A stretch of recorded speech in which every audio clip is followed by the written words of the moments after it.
I was 16 the night it happened. I had been raised near the ridges and hollows of West Virginia. It was late spring, the kind where the rain doesn't come in storms but in long, steady curtains, soaking the ground until it swallows your boots whole. I had been itching for an escape from home, and I thought one night by myself on the Cherry River would fix me up. Just me, a tent. I picked a spot a little back from the bank. I pitched the tent with numb fingers, the rain hammering down.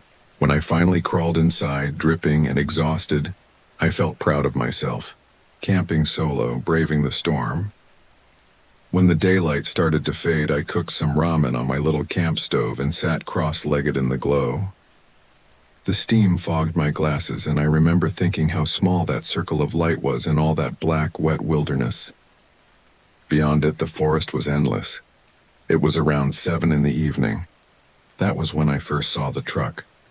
I had stepped out to hang my food bag high in a tree, to keep raccoons out, and through the curtain of rain I caught headlights on the trail road. Just a smear of yellow-white through the downpour. My heart thudded.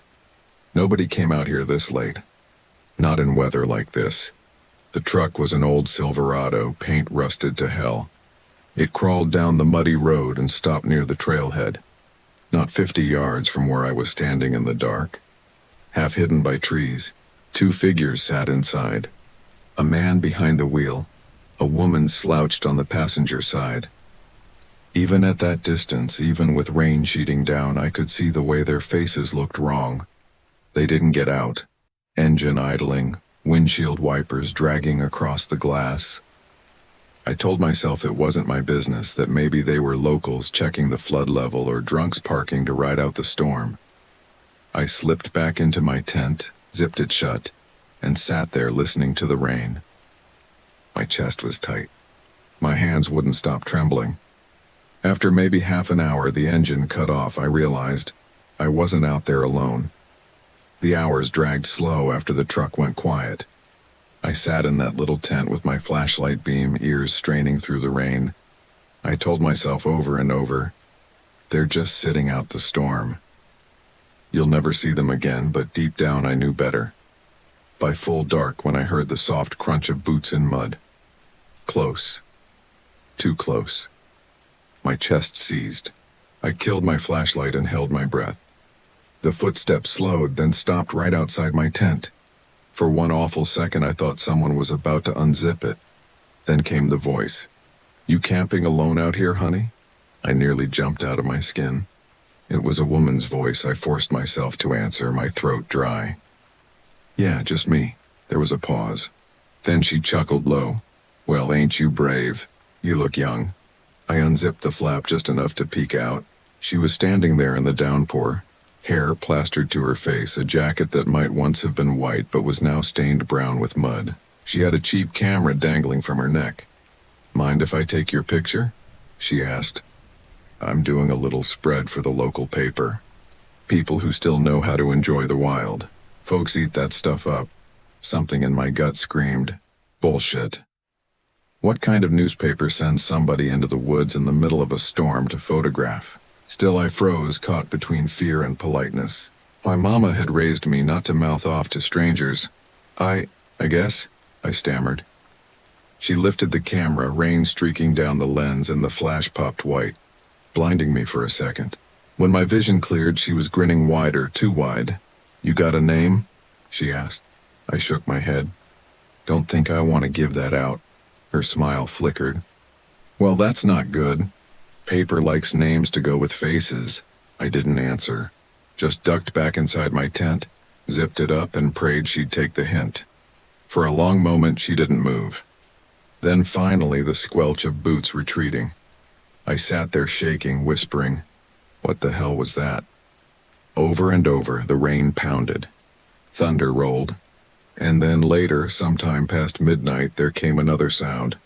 Different this time. Heavy steps.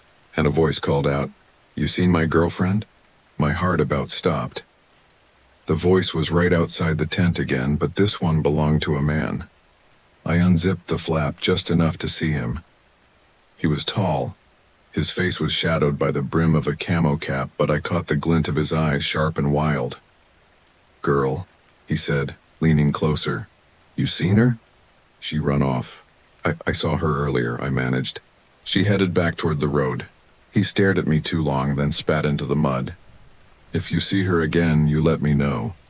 Then he turned and disappeared into the trees. I sat frozen, rain hammering, my breath tearing in my chest. And then, just when I thought I might collapse from the terror of it, a scream ripped through the storm in the pitch-black night, like someone in pain. It came from upriver.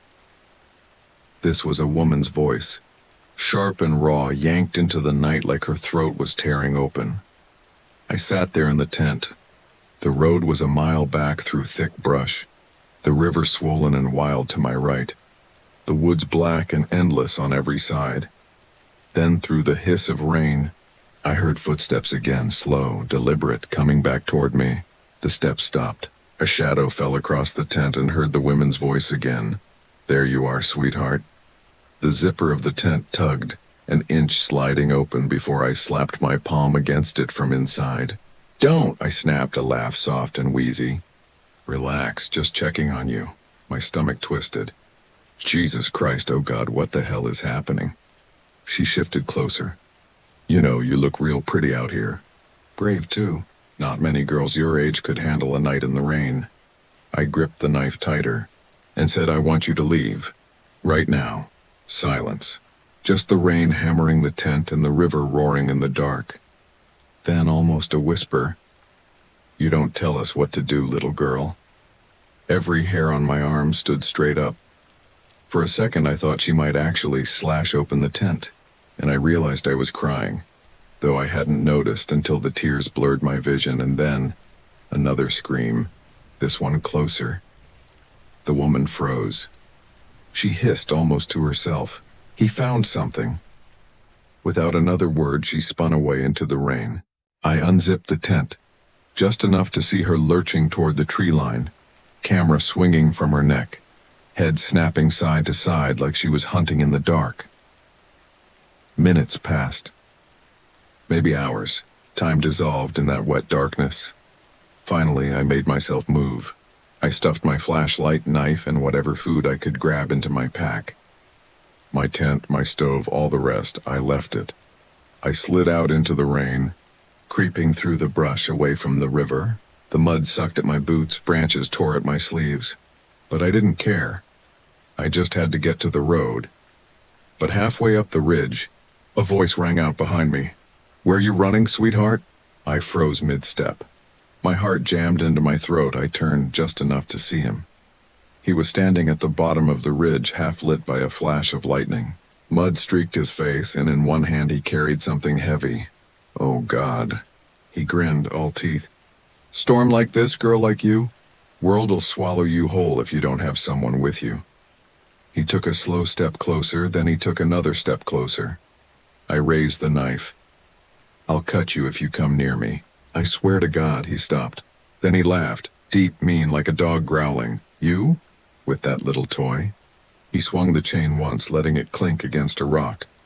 "Girl, I could snap you in half before you even screamed." My stomach lurched. "What the hell do you want from me?" I shouted over the storm, and then he said, "You can't run forever, sweetheart." I screamed and scrambled forward, half on hands and knees now, clawing my way up. Then in that moment I saw the pop of a camera flash. I whipped my head around and caught a glimpse of her between the trees. She was crouched low, camera raised. She was snapping pictures of me, the flash exploding in the dark woods. Oh God, I screamed inside. What the hell did they both want from me? This was the real terror in the pitch-black night. I stumbled, fell again, and this time I stayed down for a second, mud cold against my face. Tears mixed with rain. I wanted to give up, just curl up and vanish into the ground. I shoved myself up and ran, lungs screaming, and I burst out onto the road, then saw the headlights through the trees. That old Silverado lurched forward. "No, no, no." I sprinted the opposite way, legs pumping, the pack slamming against my back, and the man shouting something I couldn't make out. I screamed and veered off the road, hiding into the brush. The truck skidded to a stop somewhere behind me, doors slamming. I didn't look back. Couldn't. Later, after a few minutes, I heard the truck's engine revving again, fading into the storm. I stayed hidden in that ditch till the morning. I burst out of the tree line. "Oh God, I made it," I gasped, collapsing to my knees. I don't remember how long I sat on that road after they disappeared into the storm. Eventually, headlights appeared from the opposite direction. A sedan, not a truck. I stumbled to my feet, waving my arms. The driver braked hard, and some middle-aged guy rolled his window down, eyes wide. "Jesus Christ, kid, you okay?" I couldn't answer right away. Finally, I choked out, "Please, help me." He let me in and drove me into town. At the police station, they listened, and they promised they'd send a patrol up near the Cherry River trailhead. I wanted to believe them. But when I checked back later that week, nothing. No suspicious vehicle found. For weeks, I couldn't sleep without jerking awake, heart racing, convinced the Silverado was idling outside my window. But the memory didn't stay chained to West Virginia. It followed me everywhere, I swear. I was 17 the night I went into Monongahela National Forest alone. Looking back, I still don't know if it was bravery or stupidity that pushed me out there. Maybe both. I'd told my mom I was going to a friend's house for a sleepover, a lie that twisted guilt in my stomach even then. But something in me wanted solitude, a night where I could prove to myself that I wasn't just a kid. The hike in wasn't long, maybe 2 miles from the trailhead. The world closed around me. The branches knotted so thick they blotted out the late afternoon light. When I reached a flat clearing near the river, I set up my little green tent. I just finished staking the corners when the first raindrops began pattering on the nylon. Within minutes, the sky opened. The sound of it was steady, drumming, and for a while I thought it might lull me into calm. But then the forest grew too quiet under that curtain of water, just the rain. That was when I first felt it, the sense that I wasn't alone. My flashlight beam showing nothing but wet leaves and glistening bark. But when I turned back to the fire pit I'd been building, I caught movement at the tree line. A figure. He stepped forward slowly, and the sight of him made my stomach knot. He looked like a camper, or at least he was dressed like one. Same kind of rain jacket I wore, same kind of pack slung over his shoulders. "Hello, good evening," he called over the rain. I swallowed hard. "Evening," he took a step closer. "Didn't expect to see anyone out here, especially not a girl. We were alone out here, miles from anyone." "I'm just camping," I said. "Trail's public." He chuckled under his breath. "That it is. What's your name?" I hesitated. "Something told me not to give it, Jess," I lied, blurting out the first name I could think of. "Jess," he repeated, then, "How old are you?" "What do you want?" I said. He tilted his head. Even from the distance, I felt his eyes running over me. Nothing," he said. "Do you need something?" I asked. He just smiled. "Maybe. Mind if I sit by your fire a while?" He came closer. His beard was patchy, his teeth uneven, his eyes too bright. He looked mid-30s, though something about him seemed older. He leaned forward, warming his hands over the flames. "You ever think about how vulnerable you are out here, Jess? No one around for miles. Just you, me, and the trees," my heart stuttered. "I'm fine," I said quickly. "I like the quiet," he smirked. "I bet you do. Bet you like skinny dipping in that river when no one's looking. Bet you like walking around in bikini thinking nobody can see." I froze. My cheeks burned even in the cold rain. "That's disgusting," I snapped. His grin widened, showing too many teeth. "Relax, I'm just talking. You're jumpy. It's cute." I wanted to scream at him to leave, but fear clamped my throat. Instead, I just stared at the fire, willing him to get bored. After a long, tense stretch, he finally rose to his feet. I bolted upright, rain dripping from his hood. His hand shot forward, seizing mine. "Come on," he hissed. "My car's at the trailhead. I'll take you somewhere dry." "Somewhere private," I yanked back, but his grip was iron. "Let go," I shouted, clawing at his wrist. His face was inches from mine. His eyes were hungry, wild. "Don't play hard to get. You'll like it." You want to be treated like a woman, don't you? Oh God, my scream tore through the rain. I didn't think. I just ran. Out of the tent, through the sheets of water, crashing into the brush. But I didn't stop. His voice followed me, calling out in the storm. Jess, don't make this harder. You'll regret running from me. I don't know how long I sprinted. Somehow I burst onto the trail and followed it blindly until the trees thinned and the gravel lot came into view. No car, no headlights. I kept running until I reached the road. A car finally appeared, a family inside. I waved them down, sobbing, begging for help. They took me into town to the rangers. And you know what the ranger said when I told him everything? Probably just some drifter messing with you. They passed through all the time. I wanted to shake him and tell him this wasn't just messing. This man had tried to take me. Weeks later, I heard whispers in town about other women who'd had encounters with a man in camping gear near Monongahela. I never camped there after that.